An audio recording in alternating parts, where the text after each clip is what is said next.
What's going on, guys? JSGC here, and we are here for another Manchester City video. Today we're going to be doing a Manchester City transfer update, mainly because I don't really want to speak about yesterday's performance. I think everything has been said that needs to be said, and I just feel like we need to be uplifted a little bit more, and the way we can do that is by speaking about some transfers. So before I do crack on with this video, make sure, like always, if you are enjoying the content, do subscribe to my channel. I'm going to be doing daily Manchester City transfer updates throughout the winter January transfer window for you guys to look forward to here on YouTube. So if you haven't already, do subscribe to my channel. It is free. Also, don't forget social media links. They're in the description if you want to go and check out my Twitter, Instagram and TikTok. Email also in the description too if you want to hit me up for any sponsorships for any videos or any general business inquiries. Also, don't forget to leave a thumbs up. 200 likes is the aim, and do let me know your thoughts as well of what you make of these transfers in the comments below. So, let's crack on with this video. We're going to start off with the out, and we've got an update on Kalvin Phillips. Now, I am expecting Kalvin Phillips to leave Manchester City in January. More than likely, it will be on loan rather than a permanent transfer, mainly because clubs don't really have the funds and the money in the January transfer window to make a transfer happen. Manchester City will be looking north of £40 million for Kalvin Phillips. There aren't many teams out there that can really afford that other than the top Premier League teams, and Manchester City simply will not sell to them. So the clubs that we're looking at are teams from abroad, or you're looking at teams sitting a little bit lower in the Premier League who probably don't have £40 million to spend, certainly don't have £40 million to spend in the January winter transfer window. So it makes things a little bit complicated, but the situation we're looking at here with Kalvin Phillips is a player that doesn't seem to be trusted by Pep Guardiola, doesn't have a future here at Manchester City. He does want to be an England international. He does want to be going to the European Championships in the summer, and so the only way he keeps his place in the England squad is playing on a regular basis. Quite simply, that isn't going to happen at Manchester City, so it's well within his best interest to leave City in January and find a new club for him to go to where he is going to get that regular playing time, so he stands as best a chance as possible to be heading to Germany in the summer. Now, Jack Gaughan has confirmed that Juventus are interested in signing Kalvin Phillips, but they are only interested in January on a loan. Now, Sports Witness have said that Juventus, they want Manchester City to cover most of the wage. Manchester City, they want Juventus to convince them that they should sell to them and they should loan him to them and they should pay most of the wage for him, when City do already have offers from other Premier League teams who I presume are offering better terms to Manchester City. Now, it would be better for Manchester City to let him leave to go abroad. It doesn't have any impact on us, but the situation has to be that Manchester City could loan him to a Premier League team. That's fine. He won't be eligible to play against us in the Premier League, so he's not going to have any effect on Manchester City when we play against the team that he ends up joining, if he does end up joining a Premier League team. It's more a case about that option to buy, that obligation to buy.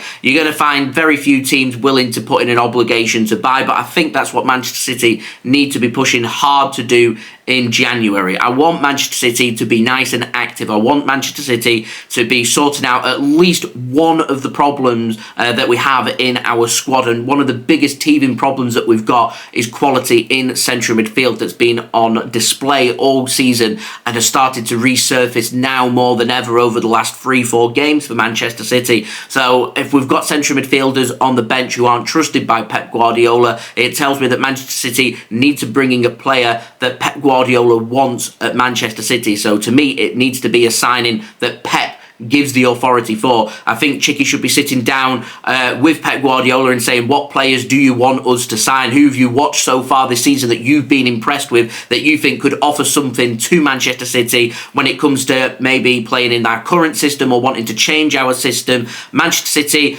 I don't think we can afford to be waiting until the summer. It's easier to get the business done in the summer. We didn't have a great summer window, in my opinion. Kalvin Phillips was one of them problems that Manchester City have chosen not to sort out, and it puts us now in a sticky little situation when it comes to his sale. It becomes more complicated to sell now than it was back in the summer or next summer, but the time has just run out for Kalvin Phillips being a Manchester City player. So it's so interesting to see how City sort this situation out. I think if I was City, it's going to be a loan. I'd be looking for that obligation to buy. We get that obligation to buy and you get it nice and early in the January transfer window, then Man City could well be in the market because they know they've got guaranteed money, they've got guaranteed income coming in, they know the regulations that they're looking at with financial fair play. They know how much money that they can afford to spend. There's been rumour after rumour after rumour that Manchester City are active in January. They do have the funds there if they want to go and do it. And our Finn squad's getting stretched even thinner because another first team player in Kalvin Phillips, he's a first team squad player,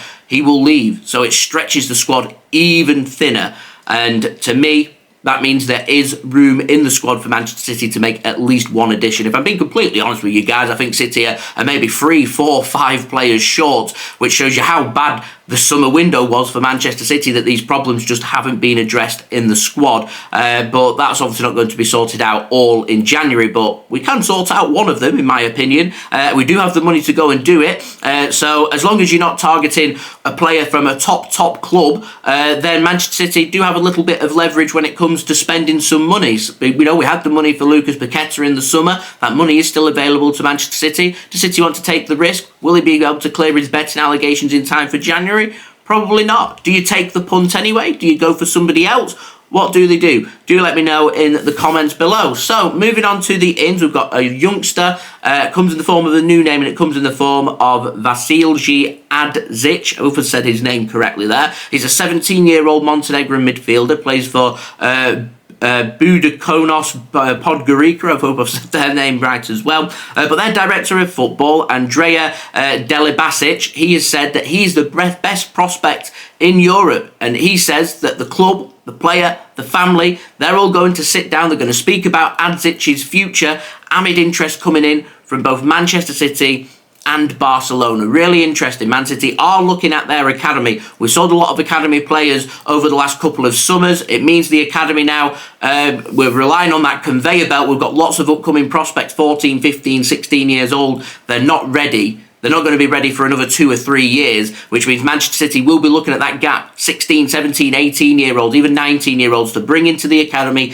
give them a season or two, maybe even loan them out, get them ready, and then either be sold for profit or brought up to the Manchester City first team squad. It's a great opportunity there for Adzic if he does choose to go to either one of Barcelona or Manchester City. Both have got fantastic academies there, so definitely one to keep an eye on, and it's continuing with that theme of Manchester City looking at high quality young players from around the globe, from around Europe, and from around England and the United Kingdom as well, and Europe getting a little tick there for Manchester City. So we'll see if we do make a move, and we'll see if we do end up bringing Adzic in to the club. So there we go. That has been today's transfer update. Do let me know your thoughts in the comments below. Also, don't forget as well to leave a thumbs up. 200 likes is the aim. Do subscribe to my channel if you're new around here. Daily Manchester City transfer updates coming throughout the January winter transfer window.